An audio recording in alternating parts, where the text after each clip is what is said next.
하나님께서 오늘 우리에게 주시는 하나님 말씀은 히브리서 2장 14절에서 18절 말씀입니다. 다 같이 일어서셔서 오늘 말씀을 한 목소리로 우리가 봉독하도록 하겠습니다. 다 같이 일어서서 14절부터 18절 말씀까지 함께 봉독하겠습니다. 자녀들은 혈육에 함께 속하였음에 그도 또한 한 모양으로 혈육에 함께 속하심은 사망으로 말미암아 사망의 세력을 잡은 자 곧 마귀를 없이 하시며 또 죽기를 무서워함으로 일생에 매여 종노릇하는 모든 자들을 놓아주려 하심이니 이는 실로 천사들을 붙들어 주려 하심이 아니요 오직 아브라함의 자손을 붙들어 주려 하심이라. 그러므로 저가 범사에 형제들과 같이 되심이 마땅하도다. 이는 하나님의 일에 자비하고 충성된 대제사장이 되어 백성의 죄를 구속하려 하심이라. 자기가 시험을 받아 고난을 당하셨은즉 시험 받는 자들을 능히 도우시느니라. 아멘. 우리가 지난주에 이 전의 말씀을 생각했는데 이겁니다. 하나님께서 많은 아들들을 구원을 하시기 위해서 자신의 독생자인 아들을 구원의 창시자로 보내고 또 그분을 통해서 그분이 고난을 받음으로 모든 많은 사람들이 구원을 받도록 하셨다는 것을 우리가 배웠습니다.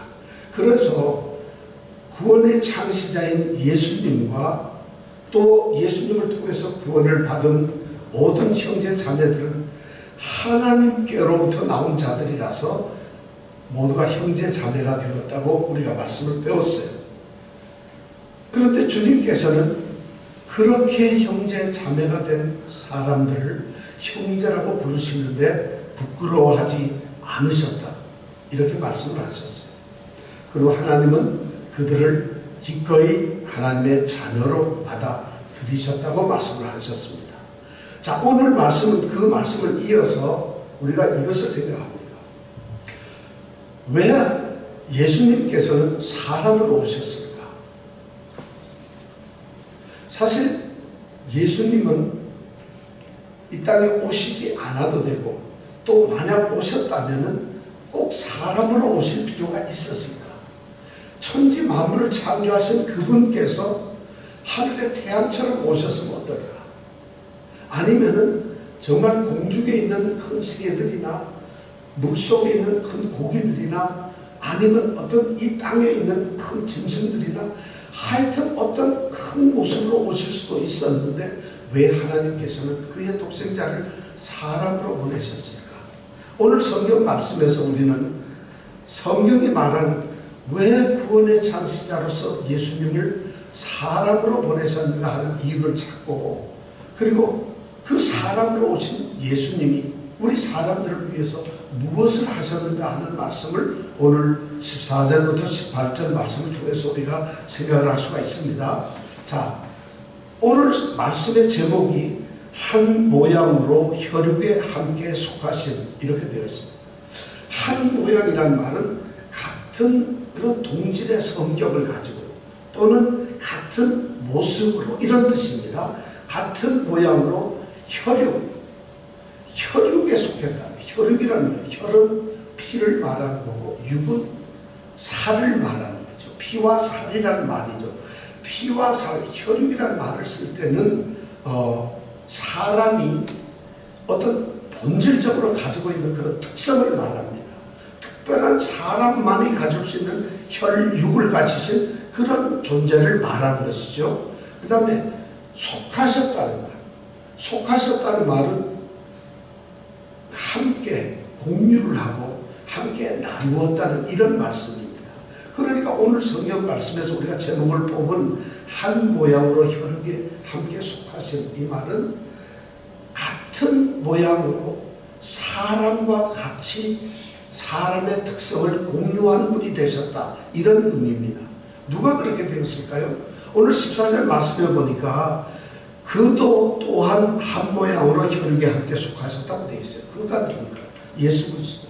예수님도 또한 똑같이 또 그렇게 역시 한 모양으로 사람의 특성을 가지신 사람이 되셨다는 얘기죠. 자, 왜 그러면 이렇게 사람이 되셨을까요? 우리는 오늘 몇 가지 이유를 찾아볼 수 있는데 14절에 보니까 자녀들은 혈육에 함께 속하였으며 이렇게 되어 있어요. 이 말씀은 자녀들입니다. 우리가 지난 시간에 배웠던 대로 형제 자매들이고 하나님의 자녀된 사람들, 주님께서 부끄러워하지 않는 그들이 누구냐 하면은 사람들인데, 구원을 받은 백성이고 그리스도인들인데, 그들이 혈육에 속하여 있었기 때문에 하나님께서는 아들을 혈육에 속한 사람으로 보내셨어요. 첫 번째 이유가 뭐냐면 바로 이거예요. 하나님이 구원하신 자녀들이 사람이기 때문에, 여기서 우리 번역은 속하였음에 이렇게 되는데 헬라어에 보면 그렇게 되어 있지 않고 에페이라는 단어를 써요. 여기서 뭐 때문에 그랬다는 거예요. 하나님이 구원하실 사람이 누구냐, 그 구원하실 자녀들이 누구냐, 사람이기 때문에 주님께서는, 예수님은 똑같이 사람이 되셨다는 거예요. 사람이 되신 이유가 바로 그거예요. 만약 짐승이 자기의 형제들이, 자기의 자매들이, 하나님의 자녀들이 만약에 사람이 아니고 짐승이었다면 역시 짐승이 되셨겠죠. 그런데 사람이 바로 사람이었기 때문에 주님께서는 이 사람의 형상으로 오셨다. 자, 두 번째는 뭐냐면 16절의 말씀에 보면 이는 실로 천사들을 붙들어 주려 하심이 아니요 오직 아브라함의 자손을 붙들어 주려 하십니다. 천사를 구원하시기 위해서, 천사들을 위해서 오신 분이 아니라 사람을 위해서 오셨기 때문에 천사의 모습으로 안 오시고 사람의 모습으로 오셨다는 거예요. 여기 붙들어 준다는 말이 나오는데, 붙들어 준다는 말은 두 가지 의미가 있어요. 하나는 뭔가 어떠한 그런 특성을 갖는다는 얘기가 있어요. 또 하나는 어떠한 사람, 뭘 위해서 일을 한다, 무슨 일을 한다는 이름입니다. 그러니까 우리 주님께서 사람이 되신 것은 이런 두 번째 이유가 뭐냐면, 천사들을 위해서 천사의 모습으로 오신 게 아니라 아브라함의 자손인 사람들을 위해서, 믿는 자들을 위해서 믿는 자들이 사람의 모습으로 오셨다, 이렇게 말씀을 하고 있습니다. 역시 사람을 위해서 오셨다는 거예요. 그 다음에 세 번째 또 이유를 보면 17절에 나와 있어요. 그러므로 저가 범사의 형제들과 같이 되심이 마땅하다. 형제들은 누구예요? 사람이죠. 그러므로 사람이기 때문에, 그리고 사람을 위해야 하기 때문에, 그러므로 뭐냐, 저가 그리스도께서는 모든 일에 형제들과 같아지는 것이, 그게 당연하다는 것이, 그것이 마땅하고 그게 합당하고, 그건 어떻게 생각하면 그렇게 안 될 수가 없다는 것을 우리에게 말해주고 있어요. 그러니까 성육신 하신 이유는 주님께서 다른 방법이 없이 성육신 하실 수밖에 없었다는 것을 우리에게 말씀해주고 있어요. 그럼 왜 사람이 꼭 되셨어야 했을까? 중요한 것은 사람을 위해서 뭔가를 하셔야 되기 때문에, 사람을 위해서 뭔가를 하셔야 되기 때문에, 그래서 사람이 되셔야만 했다는 것이에요. 선택의 폭이 없습니다. 그러니까 이것이 참 큰 은혜입니다. 우리가 사람이 되고 하나님의 관심과 하나님이 생각하시고 하나님이 권고하시는 그 대상은 오직 사람이에요. 만유의 모든 창조물 중에서도 하나님의 관심은, 구원의 대상은 사람이라는 것이죠. 근데 그 사람 중에서도 택하신 하나님의 사람들이라는 거예요. 그래서 그 사람들을 위해서 뭔가 일을 하기 위해서 육신으로 오셨다는 겁니다. 육신으로 오실 수밖에 없었다는 것입니다. 그렇다면은 성육신 하신 우리 주님께서는 도대체 사람들을 위해서 무슨 일을 하시기 위해 오셨을까요? 무슨 일을 하시기 위해서 오셨을까요? 우리가 연약하니까 뭐 도와주시기 위해서, 뭐 그것도 틀린 말은 아니에요. 우리가 가난하니까 부유하게 만들기 위해서. 그래서 그거는 그럴 수도 있고 아닐 수도 있겠죠. 그런데 주님께서는 우리 사람들을 위해서 무슨 일인가를 하시기 위해 오셨다는 거예요. 그러면 주님이 아니면 해결될 수 없는 일, 그리고 사람이 처해 있는, 정말 사람들이 어쩔 수 없이 처해 있는 가장 그 참혹한 그런 비참한 형편이 뭔가 있는데 그것을 해결해야 하시기 위해서 오셨다는 거예요. 사람이 스스로 해결할 수 있는 일이라면 오실 필요가 없겠죠. 근데 그것을 우리 17절에 보면 하나님의 일이라고 얘기하고 있어요. 사람을 향해서 하시는 하나님의 일이 있다는 것이죠. 그 일이 뭘까? 오늘 성경 말씀을 보니까 몇 가지로 우리에게 이야기를 해주고 있습니다. 자, 첫 번째 말씀이 보면 14절에 나와 있는 말씀이에요. 자녀들은 혈육에 함께 속해 있기 때문에 주님 또한 그들과 같은 모양으로 혈육에 속하게 되었다는 것이죠. 왜 그랬을까요? 무슨 이유로? 그 다음에 그 목적이 나오는데, 사망으로 말미암아 사망의 세력을 잡은 자 곧 마귀를 없이 하기 위해서. 주님께서 사람의 모습으로 오신 첫 번째 이유가 사람들이 지금 가장 힘든 상태에 있고 해결하지 못할 일 중에 하나가 바로 마귀의 문제라는 거예요. 그 마귀를 없애기 위해서, 마귀를 무능력하고 마귀가 아무것도 역할을 하지 못하도록 멸하시기 위해서 오셨다는 것이, 이것이 성육신의 첫 번째 목적이에요. 우리는 여러분 마귀와의 관계에 있어서 여러분들 마귀한테 혹시 휘둘리신 적 있으세요? 마귀가 여러분을 지배한다고 생각한 적 있으세요? 아니, 마귀가 진짜 존재를 하고 있을까요? 이 땅에? 창세기 3장으로 넘어가면 하나님이 창조하신 아름다운 에덴에서 첫 사람 아담을 시험하고 유혹했던 것이 바로 마귀였어요. 마귀는 창조의 시점부터 하나님께서 허용된 그런 죄를 범하게 만드는, 시험하고 유혹하는 자로 이미 존재했다는 거예요. 그러니까 마귀는 있어요. 그 마귀 때문에 하나님과 우리와의 관계가 깨어지면서 이 세상은, 사람들은 하나님의 지배 안에 있으면서도 마귀의 시험과 유혹을 받을 수밖에 없는 그런 존재가 되었다는 거죠.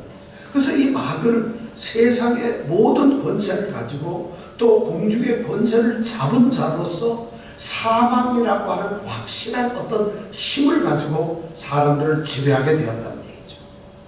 이 마귀의 문제가 해결되지 않으면 우리 인생은 하나님의 백성들, 하나님의 사람들, 하나님이 창조하신 선택한 그 사람들은 이 땅에서 하나님의 백성으로 살 수가 없다는 것이에요.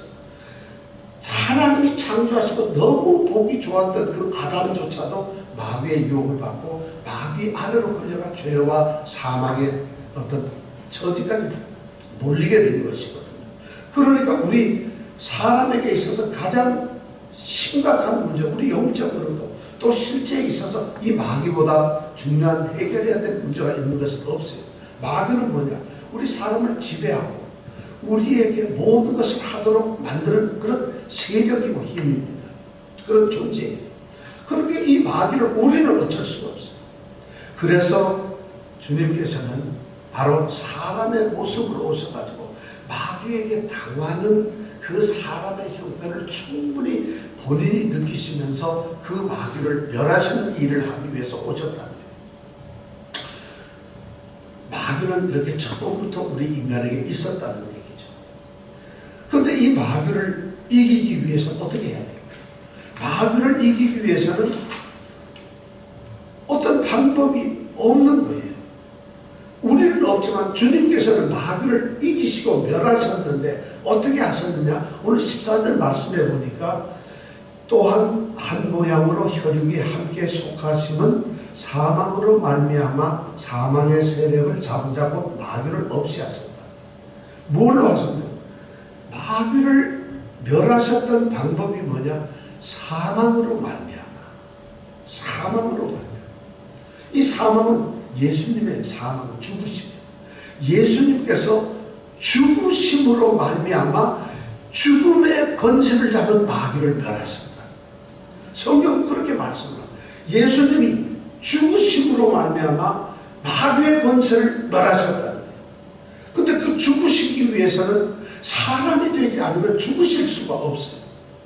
인간이 되실 때에만 메시아 그리스도는 죽으실 수가 있습니다. 사망의 권세를 가진 그 마귀를 몰아치기 위해서는 죽을 수밖에 없었다는 것이죠.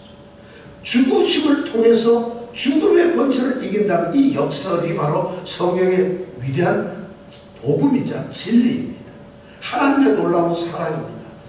단지 죽기만 했다면 마귀를 이길 수가 없어요. 마귀가 갖는 권세는 바로 죽음이기 때문에 우리 주님께서 십자가에 달려 죽으셨을 때 마귀의 판단은 이제 이겼다고 생각을 했습니다. 하나님이 보내신 하나님의 아들조차도 내가 가진 사망의 권세로 그를 죽음으로 몰아넣었다고 생각을 했을지 모르겠어요. 이것이 세상이 판단할 수 있었던 것인데 놀라운데도 주님께서는 사망의 죽음에 이르셨다가 부활하심으로 사망을 깨뜨리셨다는 것입니다. 그래서 마귀가 통치하고 다스리는 것을 죽으심과 부활하심을 통해서 그 권세를 깨뜨렸다는 거예요. 마귀를 내렸다는 것입니다. 그 방법 외에는 스스로 죽으시고 그 죽음을 깨뜨리시고 그 다음에 다시 살아나셔서 그 죽음을 무효화시키고 죽음을 아무것도 아닌 걸로 만드시고 죽음을 휘둘렀던 마귀조차도 무력하게 만드는 이것이 바로 그리스도께서 사람으로 오셔서 죽으셨다. 십자가에 죽으심이라는 것입니다. 오늘 성경 말씀은 그렇게 하고 있습니다. 그래서 주님께서는 사람으로 오셔서 죽으심으로 마귀의 권세를 깨뜨리셨고 멸하셨다. 자, 두 번째는 뭐냐면 오셔서 하신 일이 15절에 나오는 말씀입니다. 15절은 같이 한번 읽어볼까요? 시작. 또 죽기를 무서워함으로 일생에 매여 종노릇하는 모든 자들을 놓아주려 하시니 죽음으로부터 해방을 위해서 주님께서는 오셨다는 것입니다. 모든 사람이 다 죽지요. 모든 사람이 다 죽어요. 여기서 말하는 이 죽음이란 뭐 그런 의미를 이야기하는 것 같지는 않아요. 우리 모든 사람은 영적으로 죽어 있어요. 그리고 하나님과의 관계가 깨어져 있어요. 하나님과의 관계가 죄로 말미암아 단절이 되어서 사실은 영적으로 영원한 죽음 가운데 있는 존재들이에요. 그러니까 죽음의 공포에 있어서 그 죽음을 가져온 것이 누구냐? 마귀거든. 마귀의 원천은 죽음이 있거든. 그러니까 그들은 하나님과 떨어진 삶 속에서 인간들은 정말 그 죽음의 공포스러움과 수치스러움과 죽음의 그 참담한 현실 속에서 어쩔 수 없이 마귀에게 종노릇하고 죽음을 따라가는 그런 삶을 살고 있다. 그렇다면 이 죽음을 깨뜨리기 위해서 바로 누가 오셨느냐? 바로 주님께서 사람으로 오셨다. 똑같이 주님께서도 죽음의 길을 가셨다는 것이죠. 그래서 그 십자가의 죽음을 통해서 사망을 무기로 삼아 휘두르는 그 사망 때문에 두려워해서 사망 때문에 일생을 종노릇하며 매여있던 그 사람들을 사망의 공포로부터 사망의 두려움으로부터 해방을 시키기 위해서 오셨다는 것이죠. 바로 사망을 깨뜨리시고 부활하심으로써 영원한 생명을 약속하시고 생명의 소망을 우리에게 허락하셨다. 다시 하나님과 합해질 수 있는 길을 우리에게 열어주셨다는 것이죠. 이것이 두 번째. 자, 세 번째는 뭐냐면 17절의 말씀입니다. 그러므로 저가 범사의 형제들과 같이 되심이 마땅하도다. 형제처럼 되는 것이 되어야만 하셨다는 것이죠. 왜 그랬을까요? 이는 하나님의 일에 자비하고 충성된 대제사장이 되어 백성의 죄를 구속하려 하십니다. 그래서 죄를 구속하시기 위해서 사람이 되셨다는 것이죠. 구약시대의 대제사장은 하나님과 사람 사이의 중보입니다. 그래서 사람의 죄를, 백성들의 죄를 그들이 이제 제물을 가지고 와서 대제사장은 하나님께 대신 그들의 죄를 이제 사하고 용서하고 제사를 드리죠. 제물을 드려서 바로 그 중보의 역할을 하는 것이 대제사장이었어요. 그래서 대속을 위한 제사 행위를 하고 또 그 행위를 통해서 죄사함을 얻게 하는 것을 중보하고 그리고 백성들이 성결한 삶을 살 수 있도록 세우는 일을 바로 누가 하느냐? 이 대제사장이 구약에서 했어요. 바로 구약의 그러한 개념을 오늘 성경은 그대로 우리에게 도입해서 예수님께서는 바로 그런 대제사장의 역할을 하신다는 거예요. 하나님의 백성들과 하나님의 사람들과 하나님 그 사이에서 그분은 자비롭고 충성된 대제사장의 역할을 하셨다는 거예요. 그래서 우리들의 모든 죄를 구속을 하셨다. 인간에게 있어서 가장 심각한 영적인 또 삶에 있어서 심각한 문제가 마귀에게 통치를 당한다는 거예요. 그 다음에 사망에 빠져서 사망에 떨어질 수밖에 없었다는 거예요. 세 번째가 뭐냐면 바로 죄의 문제. 인간은 죄 가운데 죄성을 가지고 태어나서 죄 가운데 살 수밖에 없다는 거예요. 이 세 가지 문제가 해결되지 않으면 안 돼요. 마귀의 세력만 없었다 그러면은 우리가 사망에 안 들어가느냐 죄를 안 짓느냐 그렇지 않아요. 그것을 컨트롤하고 다스리는 마귀를 무찌르는 것, 이게 중요하죠. 그 마귀만 무찌르면은 우리는 사망에 들어가지 않느냐 그렇지 않아요. 우리는 죄의 삭스로 사망에 들어갈 수밖에 없어요. 또 사망의 권세를 깨뜨려야만 해요.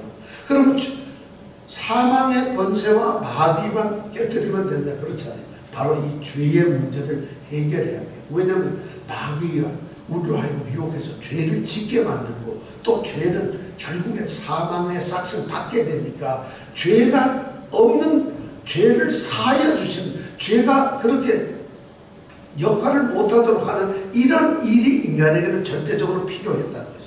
그래서 주님께서는 사람으로 오셔가지고 사람의 죄의 백성의 죄를 하나님의 백성의 죄를 구속하셨다.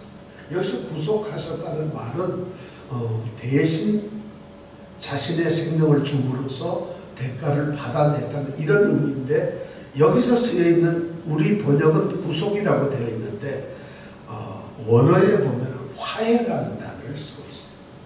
사람들이 죄를 지음으로 말미암아 하나님과 인간의 관계가 죄 때문에 단절이 되고 멀어졌어요. 하나님을 떠나게 되고 하나님을 배신하게 되고 배반하고 하나님을 반역하는 이런 상태가 됐어요. 죄는 하나님과 함께 공존할 수가 없고 하나님은 어디나 계시지만 하나님은 죄 가운데 계실 수가 없어요. 그런데 인간들이 죄를 저질렀어요. 그러니까 죄인이 하나님께 나올 수 없고 죄는 하나님과 어떠한 연결을 가질 수가 없어요. 그런데 그 죄인이 하나님과 만약에 새로운 관계를 설정하려면 하나님과 죄인이 화해가 돼야 돼요.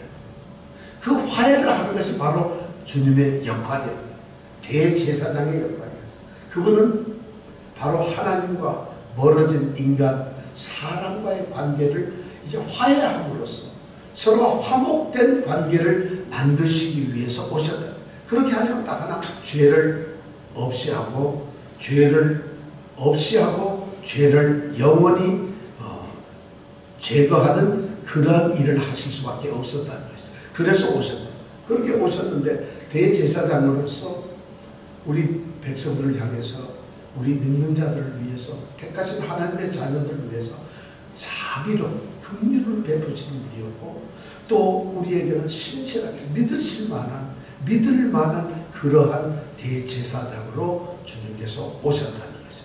이 세 가지 일을 하시기 위해서 주님께서는 우리와 똑같은 사람이 되셔야만 했어요. 저는 이것이 얼마나 은혜스러운 말씀인지 몰라요. 사람이 되시지 않으면 우리를 구원하실 수가 없었다는 얘기예요. 구원을 하시기 위해서는 사람이 되셔야만 했다는 것이죠. 그리고 죽음의 길을 가셔야만 했다는 것이죠. 이것이 얼마나 놀라운 은혜일까요? 우리를 구원하시기 위해서 그분이 나와 똑같이 되셨어요. 나와 똑같은 처지, 나와 똑같은 형편이 되셨어요. 그래서 그 주님께서는 이런 말씀을 18절에 보니까 이 히브리서 기자는 이렇게 얘기를 하고 있어요. 자기가 시험을 받아 고난을 당하셨은지 시험 받는 자들을 능히 도우시느니라. 직접 체험을 하셨어요. 주님은 몸소 시험을 받으셨고 또 고난을 당하셨어요. 그렇기 때문에 사랑하는 자들을 넉넉히 도우실 수가 있어요. 주님이 어떤 시험, 어떤 고난을 받으셨어요. 과연 우리와 같이 똑같은 그런 사람의 성정을 가진 피와 살을 가진 그런 모습으로 오셨을까요? 여러분 혹시 주님 그러면 뭔가 좀 다르게 생각하지 않나요? 주님의 출생을 한번 볼까요? 우리가 동정녀 마리아에게 낳았다. 우리는 성경적으로 그렇게 믿습니다. 또 그것이 사실입니다. 그러나 세상 사람들의 눈으로 볼 때는 미혼모에게 태어난, 어떻게 보면 사생아로 태어난 거예요. 세상은 그를 그렇게 보았습니다. 그런 가난한 집이죠. 그리고 아주 아기 때서부터 얼마나 날 곳이 없어가지고 세상에 구유에 눕혀지는 그런 형편은 아니었어요. 그리고 집안이 뭐 대단했나요? 정말 아무것도. 그러다가 또 권력자의 박해를 받고서 피난 다니고 도망을 다녀야 되는 그런 사람 아닌데, 성장에서는 가족들한테도 배신을 당하고 종교 지도자들한테도 또한 배신을 당하고 그들에게 모욕을 당하고 그들에게 배척을 당하고 세상 사람들로부터도 배척을 당하던 그런 사람. 그분이 여기서 무슨 무기와 영화와 권력과 어떤 명예를 가지셨나요? 아무것도 없어요. 그분을 따라다니던 사람들은 정말 세상에서 보잘것없는 사람들이 그들을 따르고 그분을 믿었던 것이죠. 예수님의 삶을 보면 그분도 피곤하셨어요. 그분은 슬퍼서 눈물도 흘리셨어요. 그분은 사람들의 아픔 때문에 너무 고통스러워하는 그런 삶을, 정말 자기가 시험을 받아 고난을 당하신 분이었어요. 마지막에는 죄가 없으신 분이 정말 십자가의 형틀에서 자기의 목숨을 내놓고 죽는 이런 삶을 사셨어요. 어떻게 어느 한 사람이 그러한 인생을, 그러한 일생의 삶을 사는 사람을 우리가 찾아보라면 찾을 수 있을까요? 적어도 우리가 고생을 해도 그렇게까지는 안 해요. 아무리 못 살아도 그런 형편으로 살지는 않아요. 그런데 주님께서는 바로 시험을 받아 고난을 당하시기 위해서 오셨는데, 처절하게 우리가 감히 떨어지지 아니한 그 밑바닥에까지 그분은 내려가셨고 그런 경험을 하셨다. 왜 그랬을까요? 바로 우리를 위해서. 우리와 동등한, 우리와 똑같으면 또 다른, 주님은 더 처절한 그런 고난을 받으셨어요. 그런 것이 과연 우리를 구원할 수 있을까? 그렇습니다. 우리의 비참한 사람의 모습을 그분은 직접 체험하시고 그것을 느끼셨고, 그리고 우리를 완전히 알고 계셨어요. 모든 것을 알고. 그것을, 그리고 그분은 그거보다 더한 걸 겪으셨어요. 우리를 너무나 잘 알고 계시는데, 우리를 너무 잘 알기 때문에 그분은 우리의 필요를 또 너무 잘 알고 계세요. 우리가 뭐가 필요한 걸 알고 계세요. 자, 똑같은 우리를 알고 계시고 우리의 필요를 아시는데, 더 놀라운 것은 그 우리의 필요를 아실 뿐만 아니라 능히 도우실 수 있는 능력이 있으시다. 능력이 있으신 분이라. 바로 주님은 그렇게 사람으로 오셨다는 것이에요. 오늘 우리는 이 성경 말씀을 통해서 우리가 느끼게 되는 것이 바로 그겁니다. 주님의 성육신에 대해서 우리는 막연하게 그냥 쉽게 편하게, 하나님께서 사람의 몸을 입고 이 땅에 오셨어. 그 말이 주는 단순한 의미가 아니라 그 말이 포함하고 있는 엄청난 비밀을 오늘 성경 말씀은 우리에게 전해주고 있어요. 왜 그분은 사람으로 오셨는가? 무엇 때문에 오셨는가? 그분이 사람으로 오셨기 때문에 우리에게 어떤 유익이 있는가? 이 말씀을 오늘 성경 우리에게 가르쳐주고 있습니다. 사람으로 오신 주님, 그분을 우리는 정말 바라보아야 됩니다. 예수를 바라보아야 됩니다. 우리에게 눌려진 마귀의 세력, 죽음의 세력, 죄의 권세를 다 없이 하시고, 그리고 우리를 택하사 그분께서 모든 형편을 아시고 도우시기 위해서 주님은 오셨습니다. 그분을 우리는 주님으로 모시고 그분을 따라가는 삶을 삽니다. 이것이 믿음이고 이것이 구원받은 사람의 삶의 모습입니다. 평생 동안 우리가 주님 가신 그 길을 따라가며 정말 구원받은 성육신 하신 그 주님의 은혜와 사랑을 깊이 생각하면서 우리가 예수님의 삶을 본받는 귀한 성도의 삶이 있기를 간절히 원합니다. 이렇게 기도하겠습니다. 있습니다.